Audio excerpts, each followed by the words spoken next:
রহমতুল্লাহ শুকরিয়া জানাচ্ছি পরম প্রণামে আল্লাহ পাকের কাছে আজকে আমাদের এত সুন্দর একটি অনুষ্ঠান শেষ করার তৌফিক দান করেছে। শুকরিয়া জানি আল্লাহর কাছে।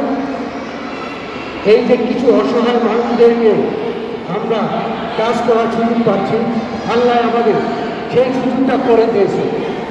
সবাইকে এত সুন্দর একটি সুযোগ করে দেয় না, আল্লাহ আমাকে এই সুযোগটা করে দিয়েছে। আমি আল্লাহর কাছে আসলে প্রার্থনা জানানোর ভাষা আমার নেই, সত্যি আমার নেই। আজকে হয়তো আমি অসুস্থ, আল্লাহ অবশ্যই এই বাচ্চাদের ছেলে আমাকে সুস্থ করবে, ভালো করবে, এটা আমি আশা করি। আমি চাই